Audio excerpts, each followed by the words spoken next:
حفظ القيادة السورية على أرواح مواطنينا وأمن بلدنا. Assad does not have significant military capability. إذا قتلونا مع الأذان نروح على بيتنا.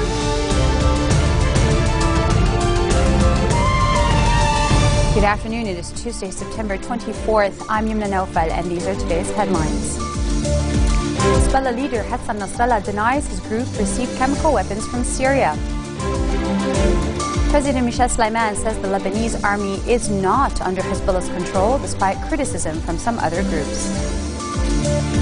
And British Foreign Secretary William Hague says it is time Iran's statement to improve relations with the West be matched with concrete steps.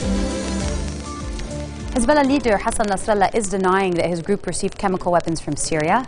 Last month, members of the opposition Syrian National Coalition accused President Bashar al-Assad of transferring chemical weapons to the group to avoid inspection after agreeing to put them under international control.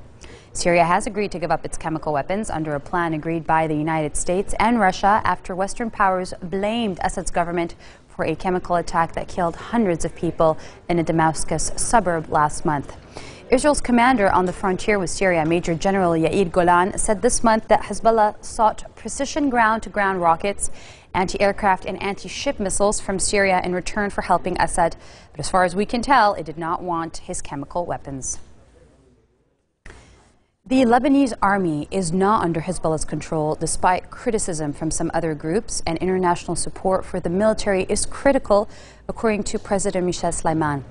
Those who believe that the army is under the influence of Hezbollah are wrong, Sleiman told the French newspaper Le Figaro.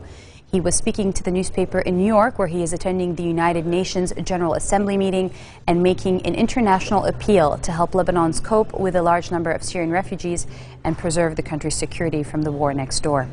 The president said boosting support for the army can help insulate the nation from violent spillovers and could lead to changing control of Hezbollah's armed presence in the country. And he also believes that the solution to Hezbollah's disarmament would be providing military aid to the Lebanese army. The families of 9 Lebanese pilgrims kidnapped by rebels in Syria are staging a sit-in near the Turkish embassy in Rabie, vowing to forbid Turkish nationals from setting their feet on Lebanese soil. We will harass all Turks in Lebanon. They can leave the country if they don't like our move. Spokeswoman for the families of the abducted pilgrims, Hayat Awali, told LBC's TV reporter.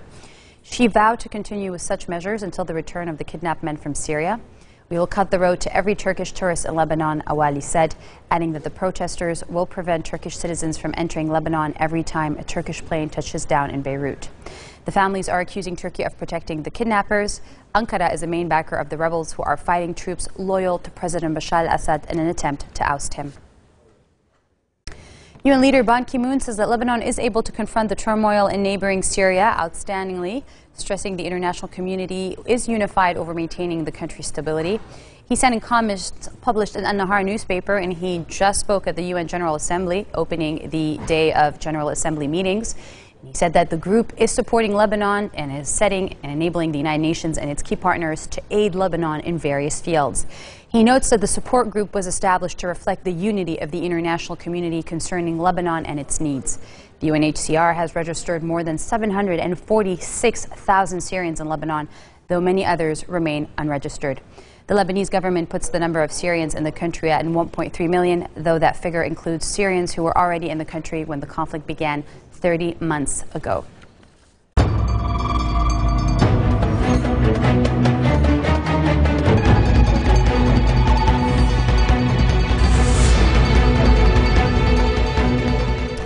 A UN Security Council resolution on Syria could mention Chapter 7 of the UN Charter, which allows force or sanctions, according to a top Russian diplomat.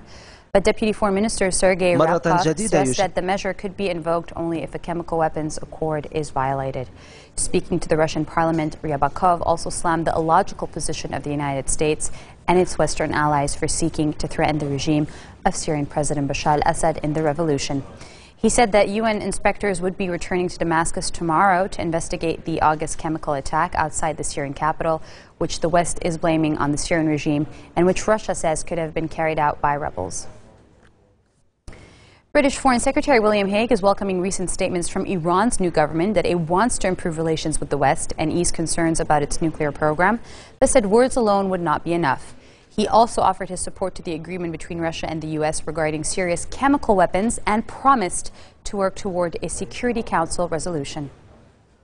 In Syria, and giving effect to the agreement between Russia and the United States on dealing with Syria's chemical weapons. That includes work on a Security Council resolution.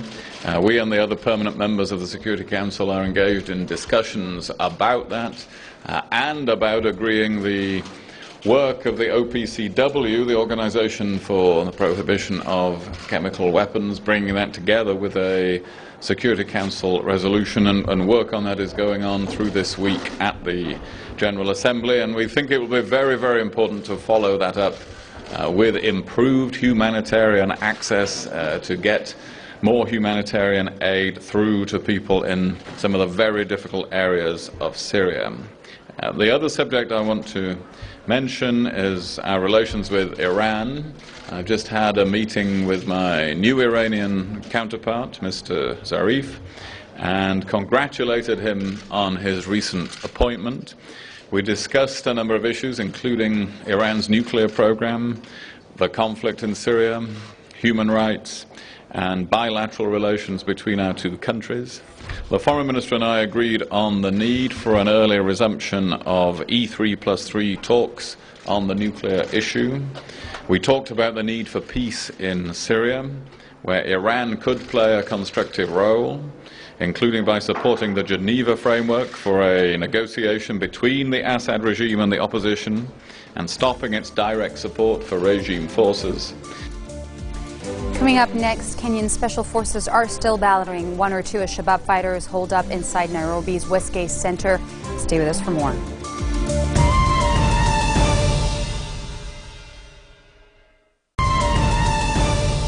A loud burst of gunfire was reported to have been heard coming from the inside of the Westgate Mall, where police are carrying out a final sweep of the shops after the last of the hostages have been rescued. Security sources say special forces are still battling one or two Al-Shabaab fighters holed up inside Nairobi's Westgate shopping mall. Sources say the fighters are located and isolated on one of the upper floors of the complex. Security forces had taken control of the Nairobi shopping mall, where Al-Shabaab fighters killed dozens of people. Police were doing a final sweep of shops early on Tuesday after the last of the hostages had been rescued. The official death toll stands at 62, and more than 170 have been injured. British Home Secretary Theresa May condemned the recent attack on a church in Peshawar and confirmed 6 British nations were killed in the mall attack in Kenya during an official visit to Pakistan. The British government utterly condemned these attacks, which are especially sickening, and she said that they are targeting people leaving their place of worship. And the UK will continue to support and work with Pakistan in their fight against terrorism and violent extremism, May said during the joint news conference with her Pakistani counterpart, Chaudhry Nisar Ali Khan. I first offer my sincere condolences to the families who have lost loved ones and those who were injured in the attacks in Peshawar on Sunday. The British government utterly condemns these attacks, which are especially sickening as they targeted people leaving their place of worship. And the United Kingdom will continue to support and work with Pakistan in their fight against terror and violent extremism.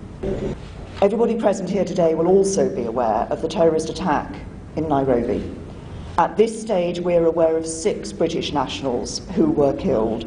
It is still possible that there are other British nationals caught up in the attack, and this will not become clear until the building is fully secure. But our thoughts should also be with the victims of this attack, their families, and indeed with the Kenyan people.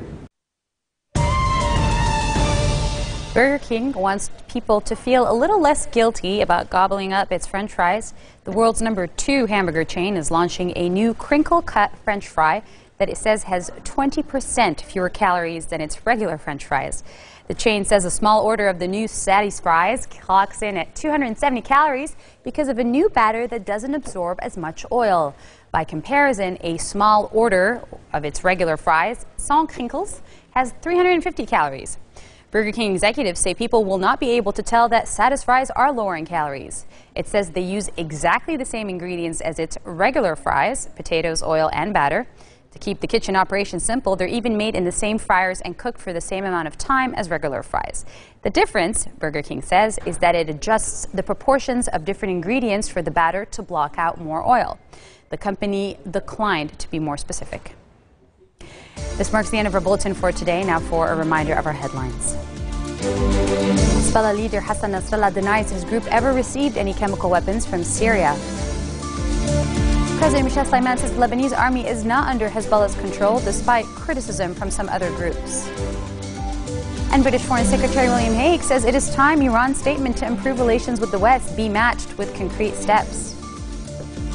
Those are your Tuesday headlines live on Future Television. We stay tuned for Serge Berberi. He's up next with the French news, and have a good night.